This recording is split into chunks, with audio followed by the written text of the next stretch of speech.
zdravím v prvním tutoriálu.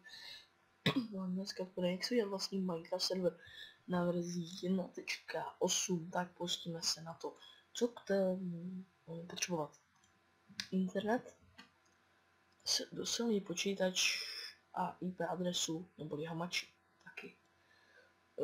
Doporučuji, k tomuto serveru potřebujete fakt silné jako počítače, jako potřebujete, ale trošku silnější, protože aby už něco utáhli.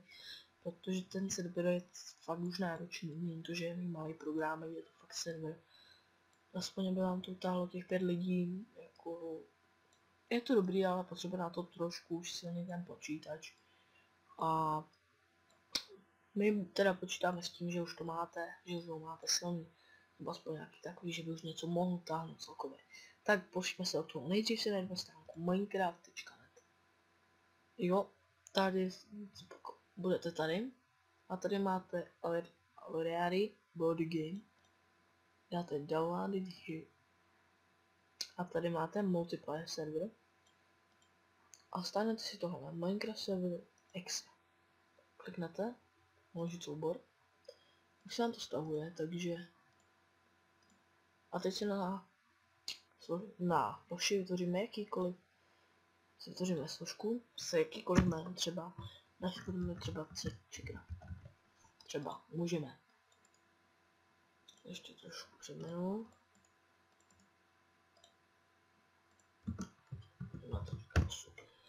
Dobrý, tak. Víte, že se nám to stáhlo, my to zmenšíme.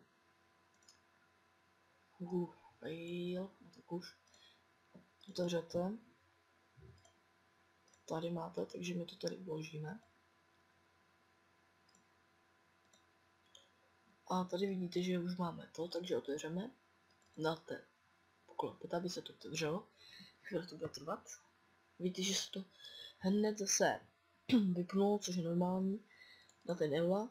A tady to máte tady, že s tím na tom nebudete nějak vydělávat, tak to zneužívat a podobné věci. Ano, my budeme mít neoprávněného dělat. Takže dáme true. Dáme uložit. Tak. A teďka jdeme z toho server properties. To jsem ještě nevytvořil. Takže nejdřív půjdeme tady. Počkáme. Tak. Vidíte, že už nám to jde. Vytvořil nám to další soubory. Ohledně wordu, což je word toho světa, a logs, to jsou loginy ostatních hráčů. Nevadí, že se vám tu nic nebude ukazovat, to je poměrně normální. Tady dáte teď stop, jestli to nepůjde, tak to normálně vypnete. To chvíli bude trvat, že jo, taky. Vidíte, tady se nám vytvořily složky. Zatím další whitelist, username, user case, server properties OP a další servery, další složky. Já to vypnu, protože to nějak trvá. No tak. Teď tam máme server properties. A vidíte, že tu něco máme. Tak. Podíváme se na to. Takže jdeme od začátku. Generator settings, OP permissions level, ISO spec a leveling. To je, jak se bude jmenovat ten svět, to bych všechno tohle 4 bych doporučoval nechat. Je toto. A nebudu kvůli je flight, to fakt nevím. A tady tohle už od tohle už vím. Not supplier achievements. To je, že jestli budou na serveru povolené achievementy, když ne, tak dáte false. A jestli chcete, tak dáte true. My to necháme, port doporučuji neměnit. To má být word size. Jak bude nejvyšší délka toho světa, toho bych nechal. Ale takovou normální Minecraft, jestli super flat, že super rovná, nebo rozhled balony doporučuji nechat default. Ano, byl Aircon.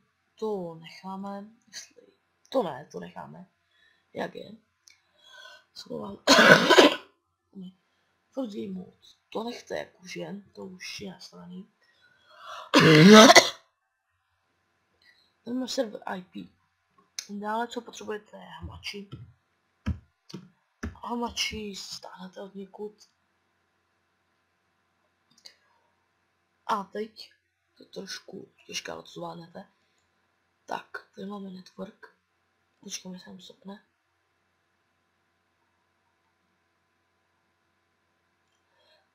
Tak vidíte, tam si network, create new network. A tady, jak se to bude jmenovat, takže nějaké zapamatoval na údaj, když tak se to... Když tak se to někde zapište.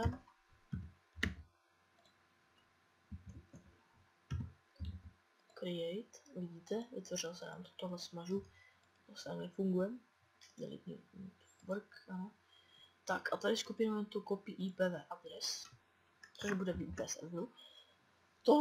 Tohle nechejte, to je max, kdy můžete budovat do výšky, to nechejte.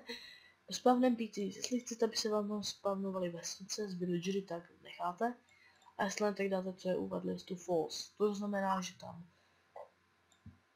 budou mít přístup. Jak to říct? Přístup jen ti, který vyberete. Spavn animals, se tam budou spavnovat zvířata, hardcore, což je mega těžkou úroveň, nechal bych. Super, to nevím, co je, to bych asi nechal.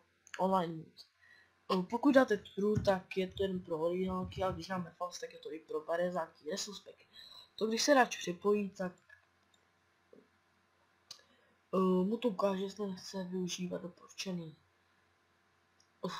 Jako kdyby texture pack pro ten server. Nedoporučuji, pokud nechcete mít za ten server nějakou parkour mapu, třeba to jo. A tady jdeme dál. PvP. PvP, jestli se tam hráči můžou mlátit, takže necháme, myslím. Difficulty. 0 je 0 survival, 1 creative, 2 je, že nemůžete vůbec ničit nic. Nebo command block. Command block, jestli povolíte, my nepovolujeme. Game mode, to bude mít za game mode, no, difficulty, omlouvám se. To je podle difficulty, jestli to jednička je, myslím, easy, dvojka je normal, trojka je hardcore. Teda hard. Já si to dám na jedničku, což je easy, myslím. Takže teda tak. Player do timeout necháme, max player. To už je otázka o výkonu všeho počítače. Já bych dal asi 12, to stačí. A tohle necháme, spawn monsters. Jestli vám tam chcete, aby se vám tam spavnovali monstra, to my třeba chcem. Měli struktury třeba jako pyramidy a tady. Já bych to nechal. A live distance, to je jak výkonný, nebo jak dlouho, jak chcete, aby ten server byl vytěžný pro váš PC. Já bych nechal live distance na 3, protože je nejméně a nejméně to vytěžuje ten server. Tak, já bych to teda nechal a teď mod.r, to je jméno vašeho serveru, libovolné, čeká 1.8. Tak, teď tady máme uložit, dáme, a dáme teda Minecraft server. Já jsem Minecraft server na verzi 1.8. Ukážu fakt, připravím se na svůj neoriginální launcher, tak to ještě funguje. Tak, to je na verzi 1.8. Mělo by to být teda kompatibilní, doufám.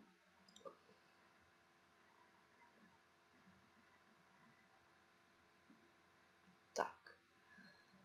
Bude to chvíli trvat.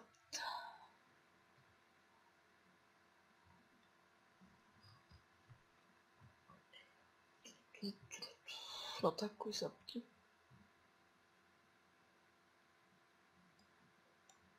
Jo, už. A tady máme, tak dáme přidat server. To není moje, to není moje. To je někoho blbce.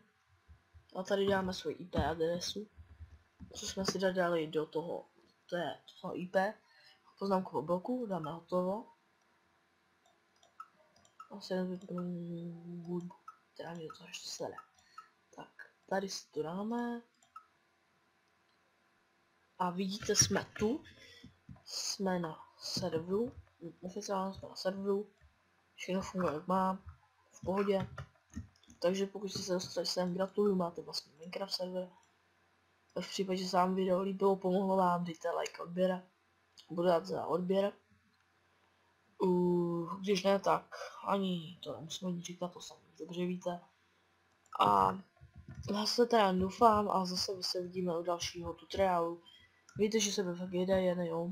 Nechal jsem to na myslím 10, 12 hráči jsem ponechal, pohoda jo, takže tak. A